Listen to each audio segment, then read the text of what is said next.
Bonjour à tous et à toutes. Bon jeudi matin. On va parler en premier, dans le fond, des inquiétudes que les résidents ont fait part à la réception qui sont revenus jusqu'à moi au niveau des cas COVID. On a toujours l'unité de soins qui est en éclosion jusqu'au 25 décembre au matin. Ça va être un beau cadeau de Noël. On sort d'éclosion le 25 au matin s'il n'y a toujours pas d'autres cas. Mais présentement, sur l'unité de soins, on est dans le délai du 4 jours. On a 0 cas positifs présentement sur l'unité de soins. Fait qu'on devrait naviguer jusqu'au 25 pour l'unité de signature. Côté autonome, on a 4 cas de COVID positifs présentement dans la résidence. Donc, on vous demande, dans le fond, si vous avez des symptômes, de vous tester et d'appeler la réception si vous testez positif. Il ne faut pas oublier qu'il y a d'autres choses qui existent que la COVID. Il y a le rhume, il y a la grippe, il y a le virus respiratoire aussi. Que de cette façon-là, moi, je compte sur vous. Dans le fond, tous ensemble, ça fait 3 ans qu'on travaille ensemble à bien s'en sortir. Je vous dirais qu'avec 4 cas, côté autonome seulement, c'est comme dans la population générale, c'est comme la grippe, c'est comme le rhume, la COVID va toujours courir. Et puis, on prend juste les bonnes mesures face à ça. Fait que tous ensemble, je vous fais confiance là-dessus. Pas besoin de s'inquiéter, ça va bien. Si on calcule sur une population de 475 résidents total avec seulement 4 cas, on n'est même pas à 1%. Fait que, bravo. Je pense que tout le monde peut être fier, dans le fond, qu'on fasse attention, mais c'est tous ensemble. On se rappelle les règles. Le masque, on peut le porter, là. C'est pas mal vu de mettre un masque si vous vous sentez sécuritaire avec. Puis surtout, on a toutes les unités, les postes de désinfection dans la résidence. Quand vous passez à côté, on se désinfecte les mains parce que oui, plusieurs choses se partagent par les mains. Il n'y a pas juste une poignée de main qui se partage, mais il y a aussi des virus qui se partagent par une poignée de main. Continuez votre excellent travail. Il y a des résidents qui nous parlent au niveau du chauffage dans les aires communes. Ce que je veux vous dire, tout est programmé à 23 degrés. C'est sûr qu'on n'est pas au 10e proche. Il y a des places que c'est 22,5, il y a des places que c'est 23,5.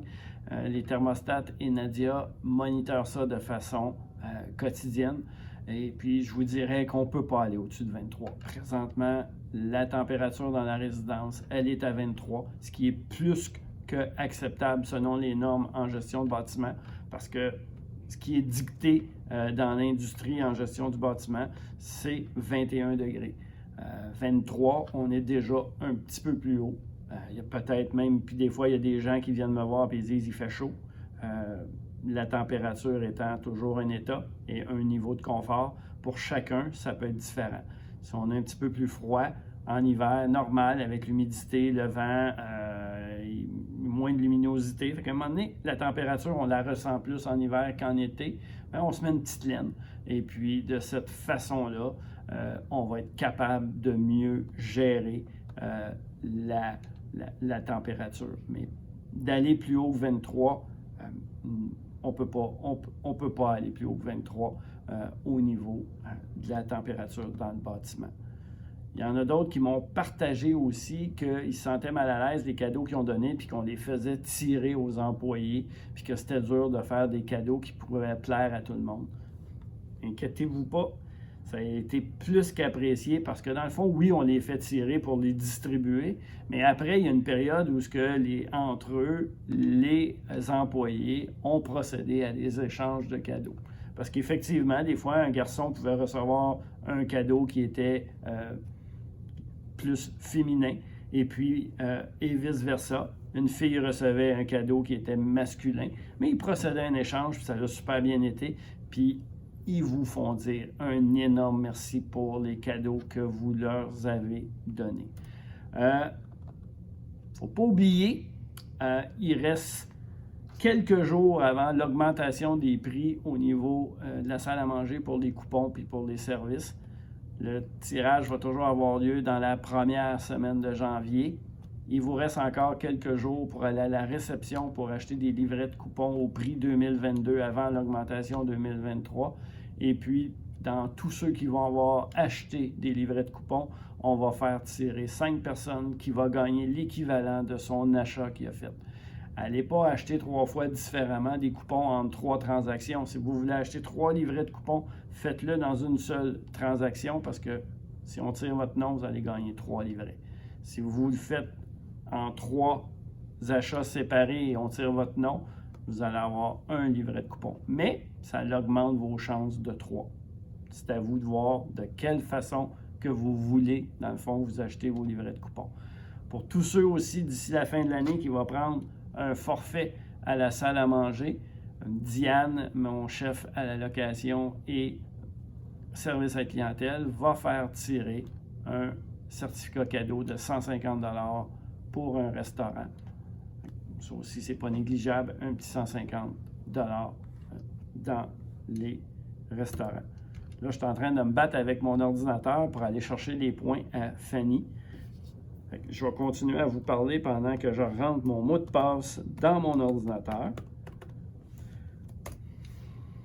Fanny, dans le fond, tous les points au niveau loisirs. Il n'y a pas de messe aujourd'hui, ni jeudi prochain. Vous n'êtes pas dans le grand salon, il n'y aura pas de messe aujourd'hui, ni jeudi. La messe va avoir lieu le 24 décembre à 13h45 et le 31 décembre à 14h. N'oubliez pas demain le spectacle de Noël à 14h dans le Grand Salon. Maxime Landry pour son spectacle de Noël. Ça tombe-tu pas bien? On va avoir reçu de la neige, de la pluie peut-être, mais ça va être un beau spectacle de Noël. Le 25 décembre à 14h au cinéma, la diffusion du film Miracle sur la 34e rue. Bel petit après-midi. La semaine prochaine, lundi, mercredi, jeudi en après-midi, il y aura dans la salle d'activité des jeux de société disponibles, des jeux de cartes pour ceux qui veulent se regrouper et jouer tous ensemble. Mardi de la semaine prochaine à 15h, chantons en chœur, spécial jour de l'an, apportez vos tasses. Bon. Qu'est-ce que Fanny vous réserve pour mettre dans votre tasse? À voir. Le 30 décembre à 14h, l'atelier spécial du temps des fêtes, ça va être un atelier de cuillère et de podorythmie. Bon, podorythmie. Fanny a sorti ses grands mots, ça de long. J'ai fait une petite recherche. Bien, c'est simple, c'est les cuillères, puis c'est avec les pieds. Podorythmie, c'est le rythme avec les pieds. Taper des pieds. Et contre-danse. Animé par Pierre Chartrand, c'est un folkloriste, puis son fils Alexis au violon. Venez en grand nombre, je pense qu'il va y avoir du rigodon dans place. On se parle jeudi prochain.